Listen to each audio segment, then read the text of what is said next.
sob a proteção de Deus, em nome do povo aracajuano, declaramos aberta a presente audiência pública, hoje aqui no SIC.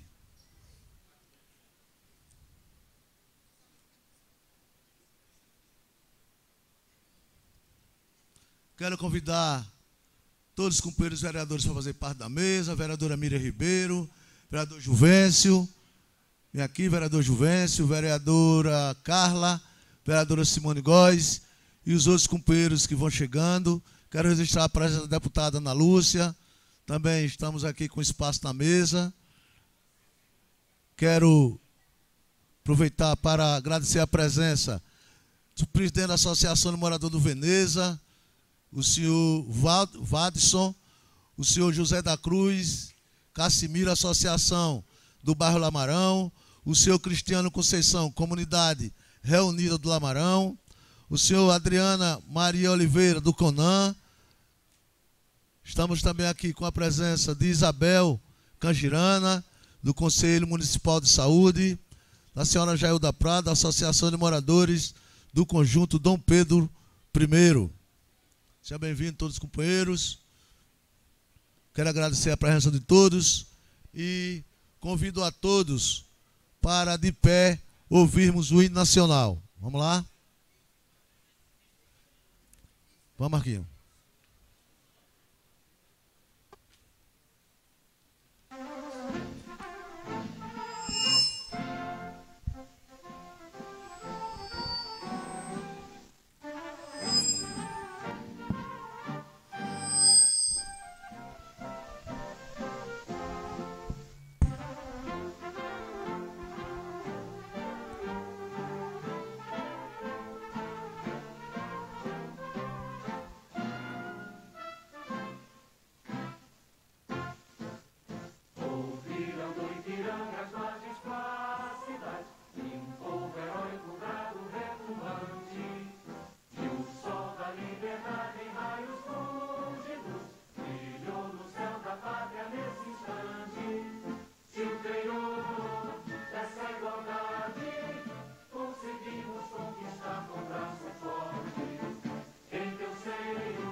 Quero continuar convidando os companheiros vereadores, Simone Góes, Mira Ribeiro, Carla, vereadora deputada, minha querida deputada Ana Lúcia, mas tudo bem, essa já me avisou. Então vamos iniciar nosso trabalho ouvindo o nosso consultor. Nosso consultor, o doutor Juan. Juan, estive olhando.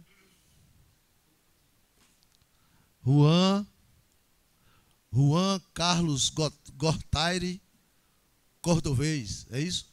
Falei certo? Então, Juan, eu quero que o senhor faça uma introdução, depois coloque aquele vídeo, não é? Coloque o vídeo para as pessoas acompanharem, e depois nós vamos começar a falação de todos que estão aqui presentes. Quero agradecer a presença de todos, meu amigo Lisaldo. Enfim, vamos continuar mobilizando. Todos fazem a sua parte, todos mobilizam, né, convidando as pessoas, os amigos, os parentes, enfim, todas as pessoas para participar da elaboração desse plano diretor, que os vereadores estão trabalhando com muita tranquilidade, com muita calma, muita paciência, sem atropelar, ouvindo todos, ouvindo o CREA, ouvindo o OAB, ouvindo a CUT, ouvindo o Fórum do Grande Aracaju, ouvindo as associações de moradores. Estamos aqui para ouvir tudo, não é? E cada vez mais aperfeiçoar essas audiências públicas com muita humildade, com muita tranquilidade. Quero registrar também a presença do presidente da Federação dos Moradores do Estado de Sergipe, que é o senhor Manuel Barros, que está aqui também entre nós. Enfim, quero abraçar vocês todos, não é? E dizer que essa audiência é uma audiência de todos nós, não é audiência apenas da Câmara, mas de todo o povo de Aracaju. E eu quero que com essas audiências a gente vá aprendendo o que é plano diretor, aprendendo a linguagem técnica, aprendendo a discutir, nós todos discutindo, e no futuro nós vamos discutir e votar. Quem vai votar são os vereadores, mas nós vamos capacitar, né, reivindicar os vereadores, apresentar propostas e apresentar sugestões. Ficou decidido que até o dia 5 de dezembro, né, nós vamos inclusive baixar um ato, até o dia 5 de dezembro, todas as pessoas podem apresentar emendas e propostas. Até o dia 5 de dezembro. Então nós temos outubro, nós temos novembro todo e nós temos dezembro. E eu peço que as pessoas que tenham sugestão e proposta, que apresentem logo, né, que é para a gente ir avaliando, porque precisa de tempo, de muito tempo. A gente precisa de muito tempo para avaliar a proposta, transformar as propostas em emenda parlamentar, em emenda legislativa, colocar as propostas no processo legislativo. Não é uma proposta, uma sugestão é uma sugestão, mas o vereador vai ter que colocar no processo legislativo para que ela possa tramitar aqui na Câmara Municipal de Aracaju. Todas as informações estão no site da Câmara Municipal de Aracaju, as pessoas podem acompanhar todas as informações. Essas audiências públicas foram divulgadas na Rádio Atalaia, na Rádio Liberdade, nos jornais de grande circulação de Aracaju, Jornal Se Informe, Jornal da Cidade, Jornal Dia, Correio de Sergipe. Além disso, nós colocamos carros de som nas ruas, tá certo, para ajudar nessa mobilização. E vamos continuar pedindo ajuda às pessoas. Vamos procurar as pessoas que representam os meios de comunicação da nossa cidade, para pelo menos uma vez divulgar a sessão, as audiências públicas. Eu estou falando aí dos meios de comunicação, televisão. Eu quero abraçar meu companheiro Bertolino e convidar também Bertolino para fazer parte aqui da mesa. E esse é um processo que nós temos, que os vereadores de Aracaju estão se esforçando muito para fazer, né? Já aconteceu a audiência pública de todas as entidades, CREA, OAB, todas as entidades nós ouvimos, e as entidades que queiram participar. E agora estamos mergulhando na comunidade. Estamos aqui hoje, amanhã estamos ali, vamos trabalhando, e depois, se precisar fazer mais audiências, a gente faz. Nosso objetivo hoje é ouvir a comunidade. Por isso que eu quero agradecer a presença de vocês todos, né? E eu quero convidar vocês também já para outra audiência, que vai acontecer quinta-feira, não é? E tragam as pessoas para que a gente possa discutir o futuro de Aracaju. Doutor Juan, com o senhor.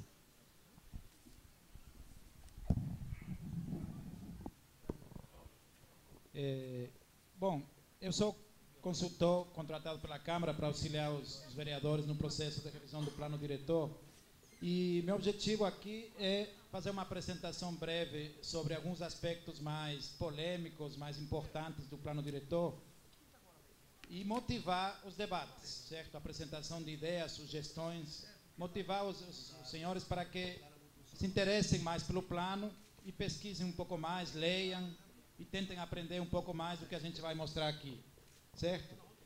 A apresentação traz alguns conceitos. Eu quero até me desculpar com os senhores que já assistiram às outras audiências, porque algumas questões são repetitivas, né? Acontece que cada audiência tem um público-alvo diferente, e a gente, infelizmente ou felizmente, tem que repetir os conceitos, porque as pessoas que estão aqui hoje não assistiram, né? Então, quem já viu vai ter um pouco de paciência ou, de repente, aprende mais, aprofunda mais seu conhecimento. Mas eu sempre faço uma explanação dos temas e dos conceitos, focando na realidade local da região. No caso da região em que a gente está hoje, que foi convocada para essa audiência, certo? Bom, o plano diretor é uma lei municipal, certo? Que deve ser aprovada no legislativo. Ela nasce no executivo, vai para o legislativo, que aprova, certo? E passa a vigorar. Essa lei, ela basicamente define como a cidade vai ser ocupada. O que pode ou não pode ser feito na cidade, certo? Exemplos bem simples que todo mundo entende. Aonde eu posso construir? Eu posso construir em qualquer lugar, certo? O que eu posso construir? Posso construir casa, indústria, escola, em qualquer lugar? Não. O plano diretor vai dizer aonde, o que pode ser construído. Com quantos pavimentos? Com que altura meu prédio pode ser construído? Eu posso ocupar todo o meu terreno, encostar nos vizinhos, ou tenho que me afastar um pouco? Tá? Esse tipo de questões o plano vai responder. Eu posso ter uma indústria numa determinada rua, ou não? Ou determinadas áreas permitem indústrias, outras não. Onde construir hospitais, creches, praças, parques, escolas, certo? Qual a largura mínima de uma nova rua? Você faz um loteamento, um condomínio, qual a largura mínima? As ruas têm que ser de 4 metros, de 6, de 15, certo? Isso o plano tem que definir. E a questão do meio ambiente, né? Quais são as áreas em que eu não posso construir? Quais áreas devemos preservar, certo? Por exemplo, na beira dos rios, nas margens dos rios, qual a distância que eu tenho que deixar para poder construir? Certo? Então, esse tipo de questões, o plano define. Ou ele sozinho, ou em conjunto com os códigos urbanos, certo? Os códigos que também serão discutidos no Poder Legislativo. Em definitivo, o plano é um plano, como o nome já diz, da cidade que a gente quer, tá? Que a maioria da população quer, certo? Esse é o objetivo do plano diretor. Ele é feito orientado por uma lei federal, que é chamada Estatuto da Cidade, certo? Essa lei, aprovada em 2001, diz o que o plano tem que fazer, o que o plano tem que conter no seu texto, certo? O que o plano tem que regulamentar. Por exemplo, o plano tem que estabelecer os direitos fundamentais do cidadão. O plano diretor tem que falar das políticas públicas, saúde, assistência social, habitação, turismo. Tem que regulamentar o parcelamento, uso e ocupação do solo. Ou seja, o estatuto diz que o plano tem que decidir como o solo pode ser loteado, dividido, parcelado, fragmentado para depois ser ocupado. E o mais importante, a mais importante contribuição do Estatuto da Cidade é a garantia da função social do território, certo? Da propriedade. As pessoas são donas dos terrenos. Elas compraram, elas têm direito de propriedade. Mas esse terreno tem uma função social. Ele deve ser ocupado, certo? É claro, o morador tem o direito preferencial. Ele é o dono, ele pagou por esse terreno. Mas se ele não utilizar o terreno, esse terreno não cumpre sua função social. Então existem instrumentos, a gente vai ver, que garantem esse direito, essa necessidade dos terrenos serem ocupados e utilizados. Bom, e uma coisa importante também, por isso que estamos nós aqui reunidos, é que o Estatuto obriga, na elaboração dos planos ou na revisão de planos diretores, a participação popular. É indispensável que as comunidades, as associações, as entidades se envolvam nas discussões, participem. Então, essas audiências têm esse objetivo, certo? Eu vou explicar um pouco mais depois das audiências, mas, basicamente, é a forma mais importante de participação popular nesse processo. E para que essa participação seja mais interessante, mais eficaz, é importante que as pessoas que participam das audiências conheçam sobre o plano, certo? Porque aí eles vão poder propor sugestões, alterações, mudanças, adequações de um plano que já conhecem. Então, a ideia dessa primeira audiência, em cada região, é informar. Não é que as pessoas não vão poder se manifestar, vão se manifestar, certo? Mas também vamos informar. Vamos dar um resumo do que é plano diretor, vão ter material que já estão recebendo, e com esse material e essas ideias que vão ser passadas aqui, esses conceitos, a ideia é que na próxima audiência, que terá aqui daqui a um mês mais ou menos, os senhores venham aqui já com um conhecimento melhor, de repente da área de interesse de cada um, habitação social, eu gosto de turismo, não, minha área é esporte. Então leiam o plano na área que interessa e tragam contribuições já mais pontuais, mais específicas sobre o plano, já de conhecimento dele. Certo? Então, esse é o objetivo. Aracaju, os senhores já devem saber, já tem um plano diretor, certo? Que está vigorando aqui desde 2000. Foi aprovado no final de 2000, certo? Então, essa é a lei que está sendo utilizada. Acontece que essa lei deve ser revisada, tá? Porque o Estatuto da Cidade é posterior. O plano diretor, no caso de Aracaju, é uma lei complementar da lei orgânica. Então, mais ou menos fazendo uma comparação com o Brasil tem uma Constituição e várias leis federais, leis nacionais e códigos. Código Penal, Código Civil, Código de Trânsito, Tributário, etc. Certo? Em Aracaju não é diferente. Existe uma lei orgânica, que seria mais ou menos equivalente à Constituição, certo? E várias leis municipais e os códigos, certo? Os códigos. O plano diretor está no mesmo nível dos códigos, são leis complementares da lei orgânica, certo? Então é importante que entre o plano diretor e os códigos não haja conflito, não haja incompatibilidade, porque se houver, quem vai decidir? Se ambas as leis têm o mesmo peso, a mesma importância, a mesma hierarquia, certo? E ambas são complementares da lei orgânica. Bom, o plano diretor é necessário, a revisão é necessária, porque o Estatuto foi aprovado depois do nosso plano. Nosso plano foi no final de 2000, o Estatuto foi aprovado em 2001, e o próprio Estatuto obriga a que os planos se adequem ao Estatuto. Certo? Inclusive estabeleceu um prazo de 10 anos para cidades que já tinham plano, foi o caso de Aracaju, e esse prazo está praticamente vencido. A gente tem que trabalhar em função disso também. Certo? Antigamente existia em Aracaju um prazo mínimo para revisar. Por isso que o processo de revisão só começou em 2005. Porque antes não tinha como se revisar antes de 5 anos. 2000 mais 5 ou 2005. Começou em 2005. Hoje não tem mais essa limitação, certo? O processo de revisão pode ser feito a qualquer momento. Por exemplo, em 2012 vai ser aprovado um plano. Se um novo prefeito tiver interesse de começar um processo de revisão para aprovar em 2015, 2018, ele pode. Nada impede, certo? O que não pode é ultrapassar 10 anos para a revisão. Isso é o limite máximo entre a revisão de um plano e outro. Bom, o processo começou em 2005. Lá no Executivo participaram vários movimentos, entidades, certo? Movimentos populares, entidades, associações de classe. Se elaboraram os projetos, as propostas de lei, do plano e dos 4 códigos, e foram encaminhados para o Legislativo, 2006. O Legislativo começou a discutir, teve várias reuniões técnicas lá, só que aí detectaram que houve um problema. O plano não passou pelo CONDURB, que é o Conselho de Desenvolvimento Urbano e Ambiental. E o próprio plano diz que para a sua revisão deveria passar. Então voltou para o Executivo, ficou lá se discutindo 2 anos praticamente no Executivo, no CONDURB. Houve algumas alterações, tá? Porque o CONDURB é um órgão deliberativo. Então,